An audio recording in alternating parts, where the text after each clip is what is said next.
I'm Andrew Kaiser Tedesco, the Director for Africa and Impact Investment at the Inclusive Business Action Network. Yeah, our motivation for starting this webinar today starts with the number 12 trillion. That's the estimated amount of new business opportunities that could come into being should the SDGs be achieved. Go ahead and click again, Nick. There you go. And we think that the best way to make this kind of an opportunity a reality is to focus on building up inclusive business models. One more click. Exactly. Those are business models that focus on the base of the pyramid as their suppliers, distributors, retailers, and customers.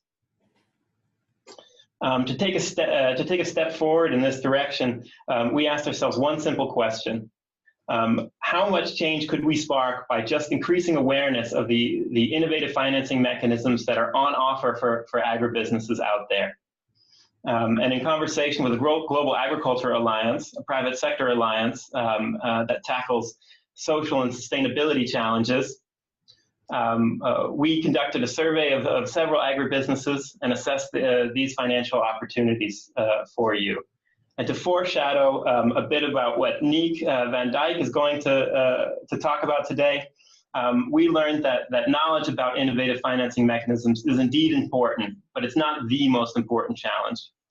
We also learned that the usefulness of these new financing mechanisms depends on the characteristics of the project, which should be no surprise, but things like de-risking, the ability to measure impact, willingness to work with public sector partners, and of course ticket size and duration of the project are key differentiating factors.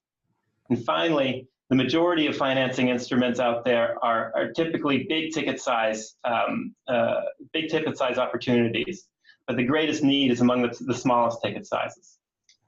And so with that, I'm going to turn over to Niek van Dijk from the PPP Innovation Center, an organization working on incorporating the BOP into businesses.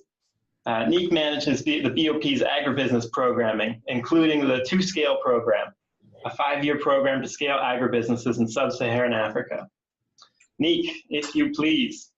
Yes, thank you. Thank you very much, Andrew. A pleasure to present the outcomes of the work that we've been doing in the past months on behalf of IBAN, together with IBAN, and obviously also together with Ruth Thomas of the Global Agri-Business Alliance. Thanks a lot also for her involvement in all of this. In the next minutes to come, I will briefly talk you through different activities that we've undertaken ever since we've taken up this assignment from IBAN. And one of the first steps that we took together with GAA is to identify a number of companies, larger agribusiness companies, nationally owned agribusiness companies across Africa that were willing to have interviews with us on not only their take on innovative finance opportunities, but also on the extent to which they are looking at inclusive business within their companies. This interview base, we've had 5 member companies of the Global Agribusiness Alliance, and next to that we also interviewed 5 additional companies that were not yet part of GAA or were involved in any other inclusive business activities. So as mentioned earlier, there were in the interviews there were basically 2 questions we discussed and addressed. The first one was how familiar these companies are with the different innovative financing opportunities that are out there, and secondly, also what experience they're having with these financing opportunities. But also, and I think maybe even equally important, to get a sense of how far these companies are in really bringing inclusive business to the core of their business models, moving from traditional CSR to inclusive business, and their take on how innovative financing could help them move that forward. So then if we're talking about inclusive business in agri, obviously we're talking mostly about including smallholder farmers as an important base of sourcing raw materials. But of course, we're also talking about incorporating micro-entrepreneurs, low-income consumers, and of course also workers in these inclusive business models. So, as Andrew already hinted at a little bit at the onset of this webinar, we have learned from this pool of 10 companies that there is a great interest to learn more about innovative financing opportunities, and ideally even to hear about it firsthand from other practitioners from other companies on their experiences in putting innovative finance to work for inclusive business. At the same time, all companies were also quite vocal on the fact that they see financing not necessarily as the main challenge for larger agribusinesses to do inclusive business. They hinted also at the lack of supporting policies across the continent, the need for, they called it behavioral change in high-level business management, so the commitment of high-level management to also really make inclusive business happen, and the lack of collaboration between companies as a few of the main obstacles next to having access to more innovative financing. Of the 10 companies that we spoke to, final key insight is that some of them are quite advanced in inclusive business, but at the same time, there were also quite a few of those 10 that are really at an early stage of integrating inclusive business into their core business models. And you'll see on the next slides that there's quite a bit of coherence between companies that are at the early stages of inclusive business and that yet don't know too much about innovative finance, whereas companies that are more advanced in inclusive business also are the companies that have already tapped into much more than they're doing, than their peers are doing into the opportunities for inclusive finance. So we just give you a bit of an insight of some of the key feedback that we got from the companies on these two questions, and in a way they're quite representative to the conclusions that I shared with you earlier. For quite a bit of companies on this low side of bringing inclusive business to their core business, you really see that some of them are trying to move away from CSR approaches. You also see that for some companies, this is working in Asia, but not yet that well in their African operations. And if you move further to the right-hand side, you'll see examples where it's much more integrated into the core business, actively working with small farmers and also looking and actively integrating opportunities to finance those small farmers within their value chains. And then about the familiarity with innovative financing instruments, we talked with them and we presented them roughly 8 categories of innovative finance that we have identified. We'll also show you that list in the slides to come.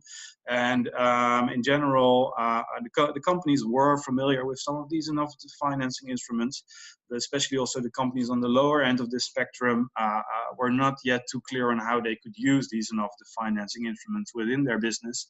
And you'll see that more on the right-hand side. We also talk to companies that are already in active working relationships with development finance institutions like CDC or IFC, and also actively collaborating with impact investors as well. So again, here the spectrum is quite broad. I mentioned earlier, this is the list of financing opportunities that we discussed with this group. It was not that easy to make this list, in the sense that you're never fully exhaustive when you make a list like this. And secondly, it's also not always that easy to differentiate between the different types of financing, as some of them have overlapping characteristics. But this is the list of 8 financing opportunities that we presented to them and asked them about their familiarity with these instruments.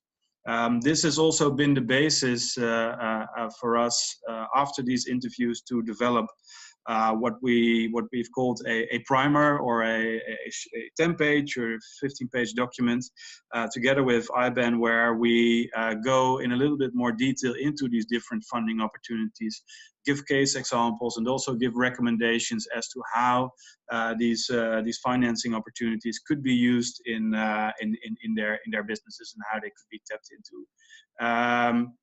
So if we move to the following slides, we see that that it is important when taking an action perspective to which of these financing opportunities could work for a company.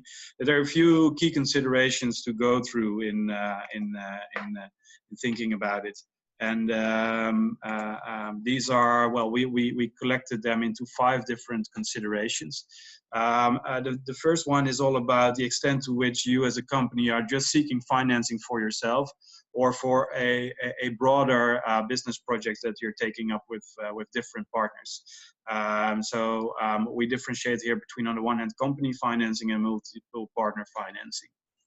Secondly, and you'll see that linked in the next slides also to some of the financing opportunities, the consideration whether a company is actively measuring their social and environmental impact and the extent to which that can be directly linked or even be made conditional to required financing. And for instance, you'll see that happening a lot with result-based financing or with other opportunities like thematic bonds. Then the third one, which is a little bit of an abstract consideration, but is at the same time important to have in the back of your mind, is as to have a clear sense of the risk-return ratio on the project or the company investment that you're looking for, and the extent to which that ratio might need public funding for a certain level of de-risking or taking a first loss if the risk-return ratio for your project or for your financing is relatively high.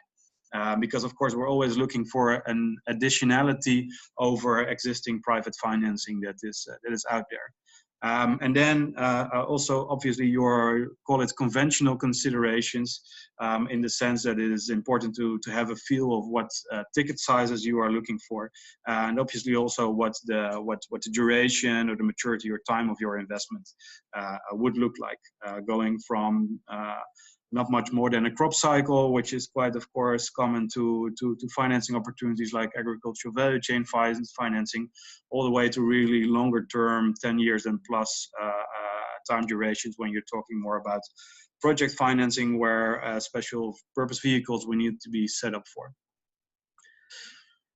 So in moving to the next slide, we've taken, because of course in the time frame of one webinar, it does not make too much sense to go through all 8 of these financing opportunities. So we took the liberty also, based on the outcomes of the interviews, to select 3, PPPs and project finance, result-based financing, and impact investing. And I'll go in a little bit more detail into these 3 opportunities before I end my contribution to this webinar. So if we're talking about PPPs and project finance, and we bundled them a little bit together, it's quite typical, of course, that this is a matter of multi-partner financing. Often consortia striving to access project finance or PPPs, and these consortia consists of one or several private sector partners, but also of public partners and non-governmental partners. Financing is not directly linked, or at least not made conditional to any impact indicators, and you'll see that PPPs and project finance are mostly publicly funded, but do often require private co-financing from the company partners involved. The ticket sizes for PPPs and project finance can be quite diverse. If you're looking at project finance as such, quite often it is meant to really finance large ticket sizes of anywhere between $50 and $200 million. Whereas with PPPs, it can be quite diverse. You can see PPPs that are, for instance, larger scale for infrastructure development that can also be in the range of those same ticket sizes as project financing, but you also see an upcoming generation of public-private partnership funded by GIZ or by the Dutch government that have somewhat smaller ticket sizes of anything between 1 and 5 million euros. And on average, these are meant for medium term. An example that comes close to the topic of today is the the company Africa Improved Foods, that was set up in Rwanda by a consortium of partners consisting mainly of the Dutch multinational DSM, along with the DFIs IFC, CDC, and FMO, and the government of Rwanda. And for this, they have set up a special purpose vehicle to put the holding company for Africa Improved Foods in. And interesting about this, and then we're also talking about the process, the complex process of setting up a PPP or project finance. Quite often, because it deals with complex projects and with multiple partners, it is really interesting and maybe even critical to have something of an independent partnership broker to push this forward. In this particular case, it was the Clinton Foundation, the Clinton Health Access Initiative, that took the initiative to bring these partners together and to push for the establishment of this company called Africa Improved Foods. So in process, yes, it is about you as a company, maybe as a lead party to scout for other private sector partners and to look for call for applications that some of these funding instruments might have. And with this group of partners to agree on how you would lay the foundations for such a collaboration, and also for the setup of such a special purpose vehicle, which normally is an independent legal entity by itself, and obviously very clear to take care of proper division of task responsibilities and contributions in terms of financing. Then when we go over to results-based financing, this is quite often mostly company financing directly or through an intermediary. And here you see a very clear link between financing or installments of this financing being linked to certain indicators, such as the involvement of smallholder farmers in your business model. That's obviously also why it's called results-based financing. You will set quantitative targets to triggering certain disbursements in funding. Most of these funding instruments are publicly funded. And again, here we see quite a diverse range of ticket sizes going all the way up to 100 million euros. And it varies from short to medium and longer term durations of financing. There's not yet a huge body of work, if you would call it, on results-based financing in agriculture. The development of result-based financing for agriculture, especially in Africa, is quite early stage. But there are a few examples, mainly in East Africa, and more particularly in this case example in Rwanda, where companies and also NGOs are provided financing on a result base. And here you see an example of the government of Rwanda and the World Bank that initiated this program, where you see a number of triggers listed for payments. And again, here, processes are not always that easy. It strongly depends on the availability with a government like the government of Rwanda or a DFI to provide result-based financing. And it will need intensive talks between such financiers and the companies to come up with an approach, set those indicators, and come to contracting for this. Then the last example, we explicitly took this example because quite a few of the examples in the list of 8, they have such high ticket sizes that they are more available for the larger companies. But at the same time, of course, also for somewhat smaller companies, there is an interest in innovative financing. And you can find that, for instance, with crowdfunding. But of course, you also find it more and more with impact investment funds that are popping up across Africa. These funds often both do debt, equity, or any combined type of funding directly towards companies. Financing is not directly linked to impact indicators, but these funds do want the companies they invest in to report on their impact. And behind these impact investment funds, there's a wide array of institutional investors making these funds happen, which can range from individuals to banks to governments to philanthropic organizations. And ticket sizes are again a bit challenging. The average fund size is anywhere between often 50 or 100 million, but individual investments from those funds can go anywhere from roughly 500,000 euros all the way up to 5 or even 10 million euros per company. And as mentioned, it can be debt or equity or any combination of it, and that will also determine the duration of the investment. There are a lot of examples because this is now really a booming as a type of investment for African agriculture. But an example that that speaks to the imagination is the work of AHL Venture Partners, who together with a number of other impact investors have invested in quite recently, which got a lot of exposure in quite an innovative agribusiness company in Kenya called Twiga Foods, who are active in the production and trade of bananas. And through an online platform, they are really revolutionizing the trade in this commodity. And you'll see this happening more often, that impact investors are especially interested in investments that can really have a broader impact, transformational change in the sector. Well, these funds are quite well, let's say, publicly accessible. They have their own websites, and many of those also have an open platform for applications where companies can put up their business plans and fill in question list, and then the investment managers in these funds will do an assessment, and if readiness and other criteria are passed, due diligence procedures can start. They can even provide technical assistance to help the company through the whole investment process, and also even after the investment process, to help the investment be put to work. So this is just very shortly and in a bird's eye view, giving some taste to what is in the primer. I think that Andrew, on behalf of GIZ, you will make the primer available to all the participants in this webinar. And also, obviously, after this webinar, we would be more than happy to take any of your questions on the primer and on the content of the webinar. But also, please don't hesitate to put up any questions in the Q&A box that you will find in the menu bar in your webinar environment. We will take some of these questions at the end of this webinar as well. So thank you, Andrew, and I'll hand the floor back over to you.